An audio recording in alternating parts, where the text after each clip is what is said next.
Cloudy for most of the state. Chance of some morning snow showers and gradual clearing in the afternoon. Mostly sunny in the North Country today. Highs statewide in the mid-40s. This is NHPR. This is The Exchange on NHPR. I'm Peter Biello, filling in for Laura Kanoy. New Hampshire's 1st Congressional District has long been considered a swing district. It has flipped back and forth between Republicans and Democrats 5 times over the past decade. But now, with no incumbent running, the seat is wide open, and lots of people have jumped in, 3 on the Republican side and 8 Democrats. So for the next few months here on The Exchange, we will introduce you to these primary candidates, and we welcome your input as well. Send an email to exchange@nhpr.org, respond on Facebook or Twitter @NHPR Exchange, or call. The number is 1-800-892-6477. And our first candidate is Mindi Messmer, a Democrat, a state representative from the Seacoast, an environmental scientist who has made a name for herself working on water contamination issues. Representative Messmer, welcome to the program. Thank you so much. It's nice to be here. So this is a very crowded field on the Democratic side. So in about 30 seconds, what's your best pitch on why 1st District voters should choose you? Well, I think, we are seeing a lot of attacks on science and evidence-based issues on the federal level. And I have a background in environmental science, as you mentioned. And I think it's really important to have people in Congress right now. Right now, there's only one congressman, Bill Foster from Illinois. He talks about being lonely up there on the Hill, fighting these battles that are really important battles in terms of protecting public health. I'm concerned about some of the initiatives going on now. We just heard over the weekend how the EPA is looking at going back on those fuel efficiency standards, which really have impacts on climate change and public health issues in general. Things about, the air that we breathe and particulate matter that's in the air is really important to protect. So I think there are a lot of attacks from the EPA on some of the things that really go to protect public health. So I think we need some more scientists in Congress to really assert the need for looking at science to protect public health. Okay. And you've made regulation of contaminants like PFCs a signature issue in your campaign, and not just for this, but also for state rep. Others in the congressional delegation have been working on this. What would you do as a congresswoman to build on the work you've already done?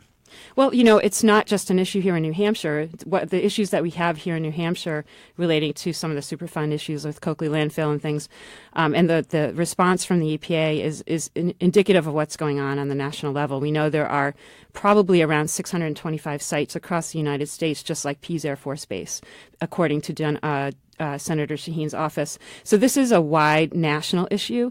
It's not just an issue here in New Hampshire, but we are seeing a microcosm of the issues on the national level. And I think, we need to go about changing how we approve chemicals and things like that for use in the market. In Europe, they really look at proving that the chemicals are safe before they're released in the market. And here in the United States, we kind of release them and then later on find out whether or not they're safe. So that's a concern to me. There are many areas that are concerning, environmentally that have effects on public health. Mm-hmm. You've learned quite a bit, I imagine, in the past couple of years on state standards for environmental quality. What have you learned about how the regulatory process works since getting involved with this?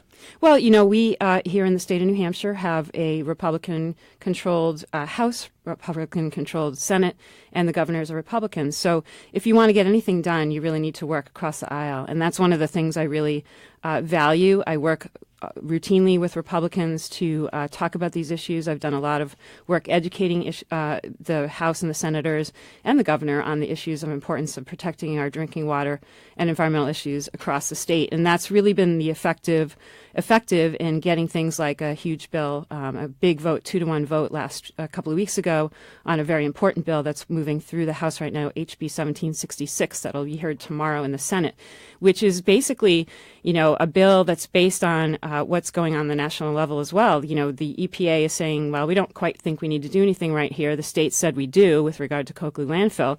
And, the bill tells the state that they retain the authority to move on it. And so that's a really important bill.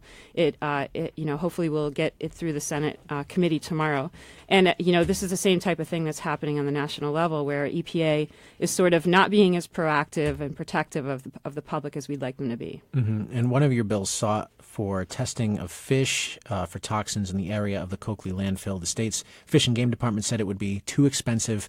How would you balance expense with public health initiatives like this one? Well, in that particular case, that bill, I call that the Nancy Stiles bill. That's another bill that I've worked across the aisle with Republicans on. She was concerned about this issue as well as I, based on our work on the task force with regard to Berry's Brook and some of the fish stocking that's going on across the state and some of the waterways that we know are impaired. And so we wanted to make sure that, there was some testing that could happen to know if when they stock fish and people are encouraged to take those fish and eat them, that whether or not they're actually safe. Unfortunately, the cost was, the bill was killed. But, we did have a victory this past week. This Fish and Game, New Hampshire Fish and Game, said that while they'll continue to stock 5,000 fish per year in Berry's Brook, they are going to put a rulemaking out to make it a catch and release program only. And talking about the fact that there are really high levels of PFCs in that brook as the reason. So that's a victory for us. And, we just want to bring some awareness around these issues. When you're looking at fishing out of impaired waterways, we want to make sure that it's actually beneficial to the people to do that. We've got some questions from listeners who have written into exchange@nhpr.org. One of them comes from Donna in Campton, who wanted to ask you, Representative Messmer, with the vast difference in areas that this position covers, how would you balance legislation for the needs of cities and the needs of rural areas? Well, everybody works in the state. So one of the big issues that I think is important to address is the living wage, whether or not people are able to actually live on the wages that we are providing in the state. We have, pretty good unemployment, but whether we're underemploying people is another question. And I think that's really what's leading to all the issues we're seeing with the highest rates, some of the highest rates in the country of opioid addiction and overdose.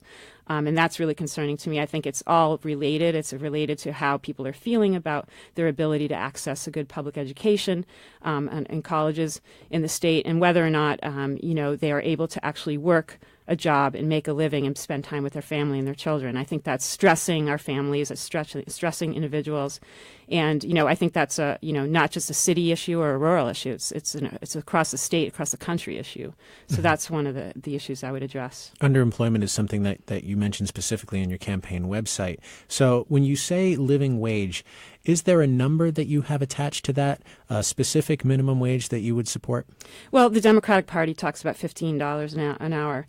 I think that's appropriate for some areas. However, I think that is probably not even enough for some of the other areas, like Portsmouth, New Hampshire is pretty high. You have to spend a lot on rent and things to be able to live in New Hampshire, in Portsmouth. So, there's, I think 15 is a good place to start. I think there's some areas where it has to be higher. So 15 as a federal base, and then the state could go higher if it wants? Yeah, something like that, yeah. Okay.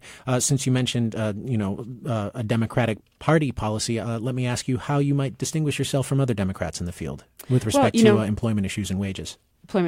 Well, I think it's important to provide people with a good public education. I think we should make college accessible to everyone. I think we should have a pathway for people to access it for free.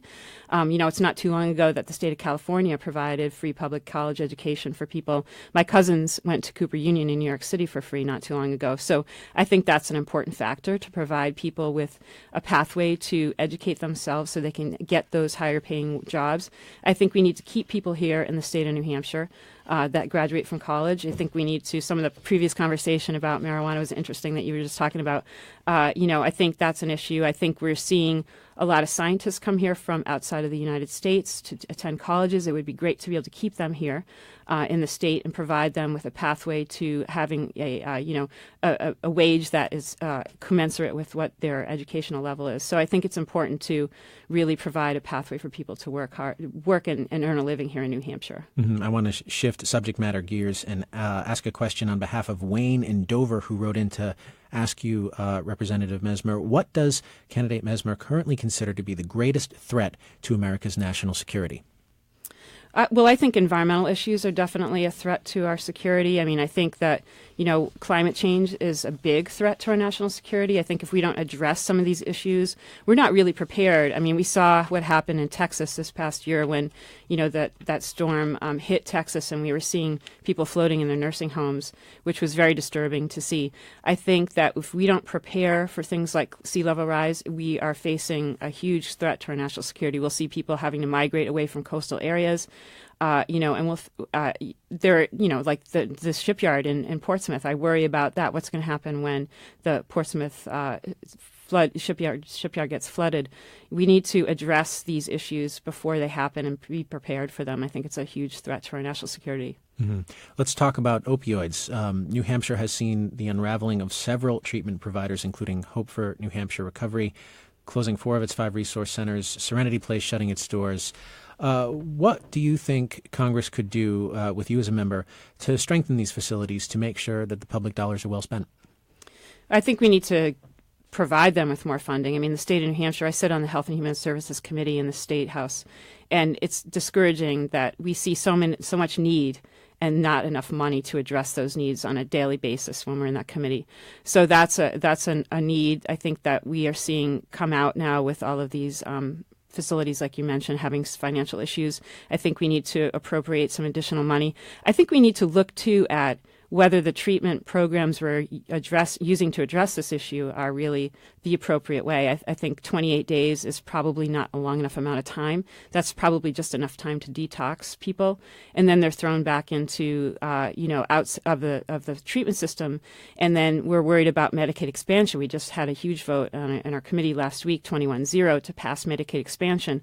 However, there's a work requirement associated with that bill that would require people coming out of treatment facilities to have to work 25 hours a week, which I'm concerned about, as they're trying to get their lives back together in order to be able to access Medicaid.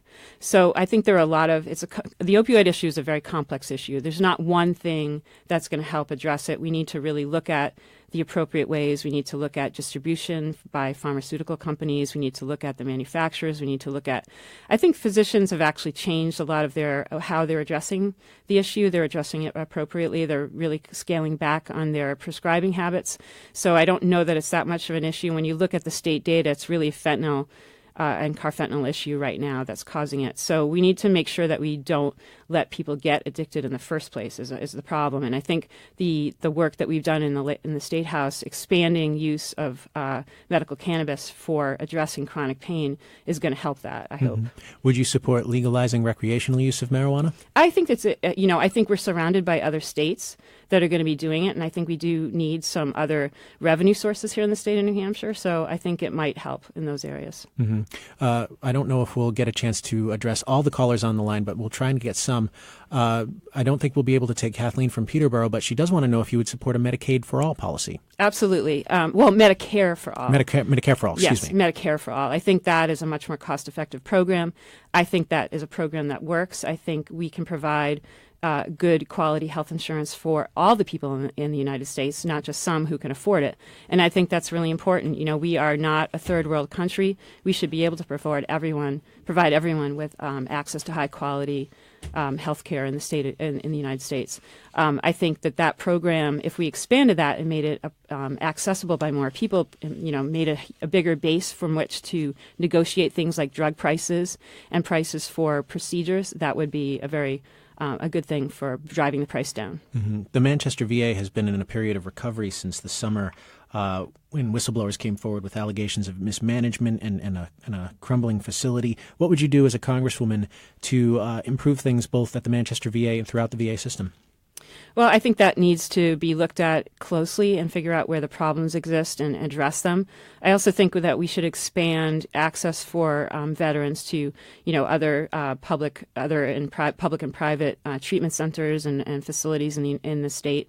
I don't think that we should make veterans drive, long distances just to access that health care. So I think there are a lot of ways it can be improved. Are you a supporter of full privatization of the VA? There may be a place for that. I don't want to comment on that right now, but. Mm-hmm.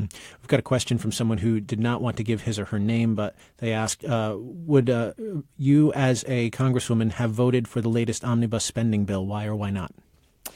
I think there's probably some, probably not. I probably would have argued against that more. I think I would have used some of our bargaining tools to get a better deal.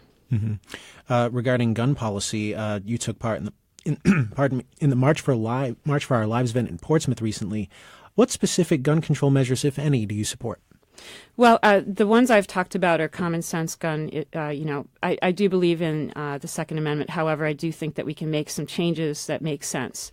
I think we can eliminate the high-capacity magazines. I don't think you need AR-15s for target practice. I grew up in upstate rural New York where in a gun culture I know what you do or don't need for target practice, and AR-15s are not part of that. I think we can get rid of bump stocks. I think we can look at, one of the important things in the state of New Hampshire is that the second highest rate of death here in our ages 10 to 34 is suicide. And I know from conversations with people like representatives from NAMI that, about half of those deaths are gun-related. NAMI being National Alliance on Mental Illness. Yep. So I think, it may make sense to look at, a delay in being able to access a gun when you want to go into a gun shop and get one. Maybe 48-hour delay to get that gun is actually a good idea. It might help with some of those suicide rates. I know New Hampshire Medical Society, I have some supporters from that. The head of New Hampshire Med just told me on Friday night that, they're coming out with a very aggressive platform policy, which is probably something, their improved background checks and things like that, will probably make it easier for us on a state level to pass some legislation in this arena. But I think there are some things right now we can do. The CDC hasn't been allowed to study this issue since 1996. They've actually been prohibited from studying this. So I think we should address that. And I know last week at least there's some plans to move forward with that, but whether or not it's going to be funded on a national level is probably questionable. Representative Messmer, in the very short time we have left, we'll say 30 seconds, can you give a closing statement, some kind of last argument you'd like our listeners to remember about you? Well, I think as a scientist, I think it's important to step up. I've stepped up here in the state to address some really important issues regarding some of these water issues and environmental issues in general. I think, we've uncovered we're getting to the point of uncovering a pretty extensive scandal that's gone on the Seacoast. And that's indicative of the kind of things that I want to do on a national level. I'm not afraid of a fight. I get up every day and I fight for things like women's rights in the State House and environmental issues and working people's issues. And I think that's the kind of stuff that people really resonates with the people of New Hampshire, and that would be well suited in Congress as well. I work across the aisle. I like to work with Republicans to get these things done. I mean, we don't always agree on everything, but we can work together. And I think that's important. I think people are tired of some of the divisiveness that's going on the national level and here in the state, and I think it's important to be able to work together and get things done. Well, State Representative Mindi Messmer, Democrat and candidate for the 1st Congressional District of New Hampshire, thank you very much for speaking to us today. Thank you very much. This is The Exchange on NHPR, and remember, our conversation continues online, on Facebook, and at nhpr.org. The Exchange is a production of New Hampshire Public Radio. The engineer is Dan Colgan. Our senior producer is Ellen Grimm. Our producers are Jessica Hunt and Christina Phillips, and our theme music was composed by Bob Lord. I'm Peter Biello, filling in today for Laura Knoy. Thank you very much for listening.